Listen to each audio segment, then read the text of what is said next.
Bonjour à tous et bienvenue sur Alpha Perf. Nous sommes le mercredi 10 septembre. Vous êtes avec Florent. Nous allons en faire un tour sur Bitcoin, les datas et voir ce qu'il se passe un petit peu sur le marché. Alors, aujourd'hui, rien de bien spécial, hein. Là, je suis en 4 heures, donc il s'est passé quoi? Nous avions eu un petit départ d'accélération hier, qui a été corrigé à 100%. Bon, là, clairement, il n'y a pas grand-chose à faire, hein. Là, vous voyez, je suis sur du 1 heure. Le Bitcoin est toujours en train de ranger entre sa borne des 113 000 à 109 000 dollars. Bon, il est clairement en train de patienter à la sortie des chiffres qu'on aura aujourd'hui. Vous voyez, ici, on a le corps... non, demain, pardon. Alors, aujourd'hui, on a le core PPI qui doit peut-être nous donner un petit peu de volat. Et surtout, demain, on a le core CPI, d'accord? En monthly, yearly, avec les emplois et ainsi de suite.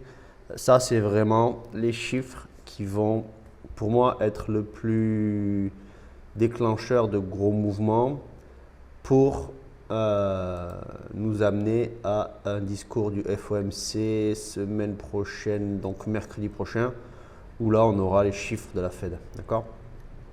Alors, il est prévu que la Fed baisse les taux, ce qui serait normalement une bonne chose pour les actifs à risque.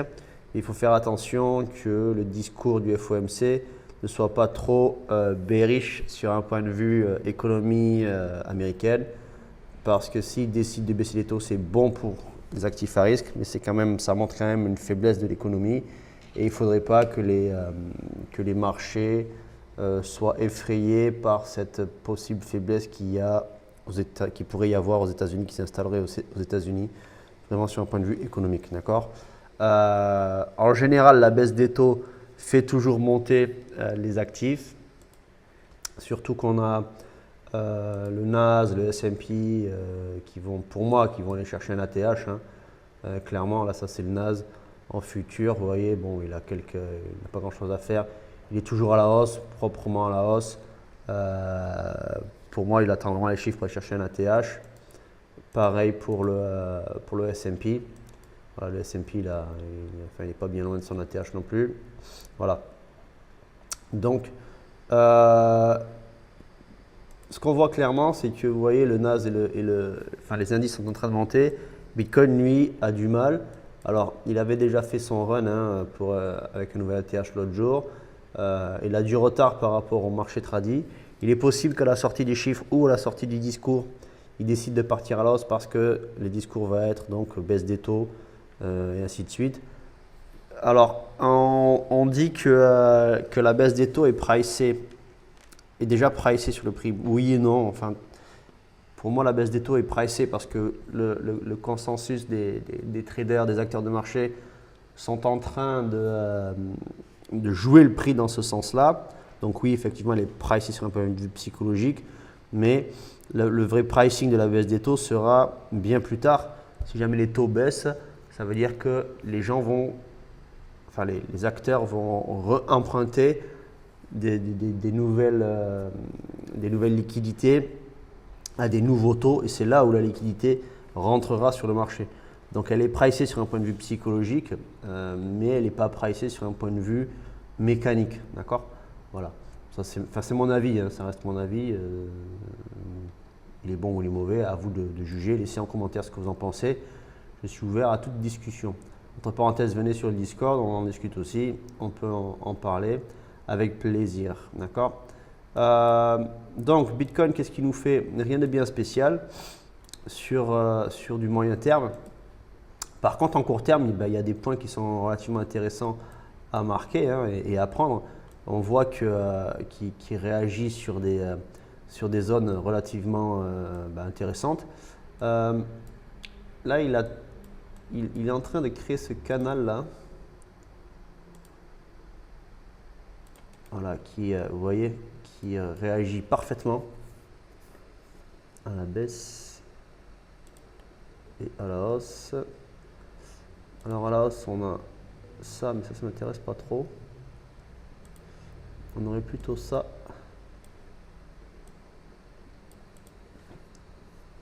Voilà, on aurait peut-être ça à voir. Bon, moi ce que je regarde c'est surtout cette trend là, cette trend qui réagit parfaitement, hein. Bam, bam, bam, bam. Elle est pas facile à trader, mais elle est tradable en tous les cas. Bon, je ne trade pas les trends comme ça, mais ça donne des indications parce que pas mal de gens les tradent. Une fois qu'on sera allé chercher, je pense, plusieurs fois cette trend, il va falloir liquider parce que là, on doit laisser clairement des stops. Ici, ici, voilà, ici, tout ça, bon, tout ça c'est du stop, hein. Des zones de stop à aller chercher. Donc possible que le prix fasse un break, aille chercher ça et reparte à la hausse. Donc à voir. Attendez-vous à un mouvement piégeur. Donc en trading court terme, effectivement, il y a de quoi faire. Il y a des setups qui sont déclenchés. Moi, cette hausse, je l'ai tradé. J'ai vraiment fermé très proprement là-haut. Bon, cette baisse, non, parce que je n'étais pas du tout là.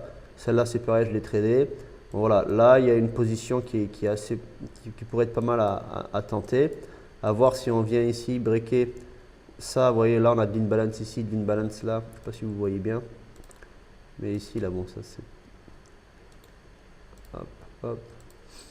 Ça, c'est de l'imbalance, ok. Qu'on a là et là. En 15 minutes. Cette imbalance, c'est tout à fait possible qu'on vienne la chercher pour après peut-être se retourner. Et donc là, il y aurait des trades peut-être à attendre. Vous voyez, ici, on a de l'imbalance aussi. Donc sur les courts termes, sur les 5 minutes, on a tout à fait la possibilité de venir chercher un retest de cette imbalance ici, avec un stop qui serait ici pour le plus gros, enfin, pour le moins de risque, et ici pour les plus aventuriers. Et aller chercher à combler cette imbalance là, voire chercher celle-là.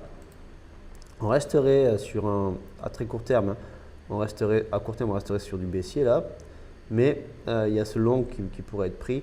Bon, après là, je vous avoue qu'avec les chiffres d'aujourd'hui et demain, je ne vais pas tenter le diable. Je ne vais pas chercher du short et du long sur des unités 5 minutes, parce que là, pour moi, c'est s'exposer à de la volatilité porte de saloon, un risque un peu inutile. Il faut vraiment, c'est presque du casino là. Enfin, j'aime pas trop ce genre de trade. Trader les news, c'est pas mon truc. Il y en a qui arrivent très très bien, hein. Moi, c'est pas mon truc. Donc voilà. Mais il y a de quoi faire parce que, regardez, hein, on a de la volate.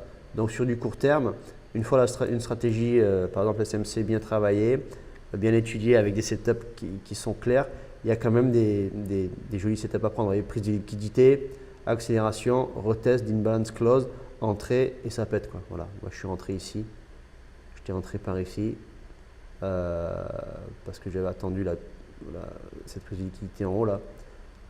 Et au retest ici, j'étais rentré. Et ça, j'ai pris. Vous voyez, ça, j'ai pris aussi. 6 h du matin, ouais, c'est ça. J'ai pris. Voilà, donc c'est intéressant. Il y a de quoi faire. Contrairement à ceux qui regardent en H4. Bon, là, c'est sûr que ceux qui se sont positionnés ici sont bien. Ils ont quelques frayeurs. Ils attendent que ça pète. Mais bon, après, là, on a un beau W là. Donc intéressant à rentrer pour ceux qui sont rentrés, mais voilà, pour du moyen terme, il ne se passe pas grand chose, quoi. C'est vraiment c'est l'attente. C'est l'attente et les prochaines targets, c'est d'aller choper les liquidités qu'il y a ici, ou alors de breaker et d'aller chercher ça. Sachant qu'à moyen terme, regardez la structure qu'on est en train de faire, c'est plutôt ça pour moi, hein, d'accord? Donc faites attention à la direction réelle du mouvement sur l'unité de temps dans laquelle vous travaillez. D'accord? On va aller faire un petit tour sur les datas. Alors il y a un truc intéressant, c'est que les liquidités ont été pas mal attaquées à droite, enfin en haut et en bas. En 12 heures, il n'y a jamais rien qui se passe. Pas grand chose du moins. 24 heures, on a de la liquidité jusqu'à 114 000, ça c'est on l'attend depuis un moment. Possible qu'on aille donc la chercher pendant la sortie des chiffres. Chiffre mauvais, on fait un pump. Ça y est, le marché réagit donc à la hausse puisque les chiffres sont mauvais, ça price la baisse des taux et là on se retourne. Donc attention au piège. 48 heures, ça sera, attention au piège, ce que je veux dire, c'est que ça sera qu'une prise de liquidité, quoi. 48 heures, vous voyez, on a pris la liquidité basse. Voilà, on est en train de créer en haut. Bam, pareil, hein. On pourrait très bien donc aller chercher ça et se retourner pour aller chercher ce qu'on a en bas. Pour après peut-être continuer à remonter, hein. Voilà, on voit clairement que là, le marché est en attente, vous voyez. Si on vient sur du 3 jours, là, on a une liquidité en bas à aller chercher. Donc, tout à fait possible qu'en court terme, on vienne chercher la zone des 114. Bam, on va chercher à 110.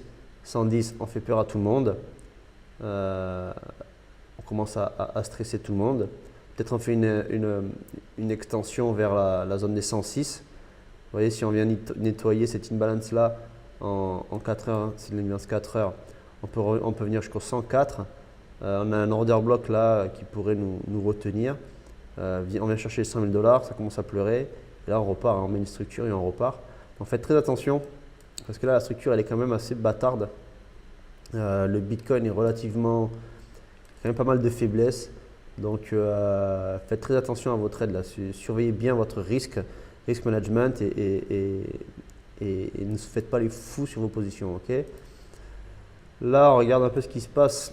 Donc, ça c'est 5 minutes, on prend 1 heure sur les ouvertures de position. Donc là, on a pas mal de positions qui sont ouvertes, quelques-unes fermées ici. Donc là, on a eu gros longs qui sont ouverts, d'accord. Beaucoup de longs là se sont ouverts. Ici, bam, bam, bam, bam, ok. Le spot est relativement vendeur, toujours à la baisse, hein, d'accord. Même si c'est pas, bon, il est à la baisse, quoi, d'accord. C'est pas les grosses ventes visiblement, mais il est à la baisse. Donc c'est pas très bon signe, ça veut dire que le prix là est soutenu par les marchés, par les contrats perp. Donc bah voilà, là, ici on a eu donc de la fermeture de position avec donc baisse de l'open interest, avec hausse des funding, donc ça serait de la fermeture de short. Ici réouverture de long, donc on a pas mal de longs ouverts, vous voyez les longs s'ouvrent, hein. Donc on a du ici on a du stop là, on a du stop ici, on a du stop tout le long là, hein. Donc tout à fait possible, comme je vous dis, qu'on aille chercher 114, qu'on vienne éclater les stops jusqu'au 110, voire plus bas, et qu'on reparte après. Donc attendez-vous là vraiment à du mouvement. Cette semaine, elle va être doit être un peu stressante, hein, sur les news. Le marché l'attend, ça fait 15 jours qu'on entend parler, on attend vraiment de savoir ce qui va se passer. D'accord. Les ETF, donc il y a eu de l'entrée des ETF lundi, sur les ETF lundi, il y a eu de la sortie hier, on va voir ce qui va se passer aujourd'hui. Donc vous voyez, il n'y a pas de gros volume, ça bouge, hein, mais il n'y a pas de gros volume. C'est pour Bitcoin. J'aime bien regarder les ETF de Ether. Attendez, je suis sur Bitcoin là ou sur Sol? On va revenir. Ethereum c'est rentré hier, mais très peu. Bon, il ne se passe pas grand chose sur Ether. Attendez, je vais remettre. Ouais, pardon. Tout à l'heure, j'étais sur Sol, je pense. Ah non, c'est ça, j'étais sur Bitcoin. Non, c'est ça, j'étais sur Bitcoin. Avec une entrée, donc. J'ai pas la même chose. Hier, on a eu de l'entrée. Avant-hier aussi. Ok, donc ça rentre un petit peu sur Bitcoin, vous voyez, ça se repositionne. Donc c'est sûrement en train de pricer, en se repositionnant là sur les ETF, c'est en train de pricer la baisse des taux, donc la hausse des marchés, d'accord. Donc à voir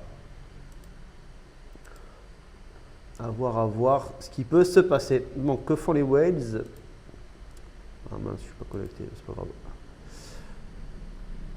Sur la liquidity map, donc on a des positions en attente dans la zone des 112. Ok. On a un peu de Bitcoin, 272 Bitcoin à racheter ici. Ouais, 290, 95 Bitcoin à racheter ici dans les 111. Donc ça peut nous retenir un petit peu le prix pour après continuer à monter. Ici, notre position a été larguée. On a les 156 bitcoins en attente qui ont été, la position a été enlevée.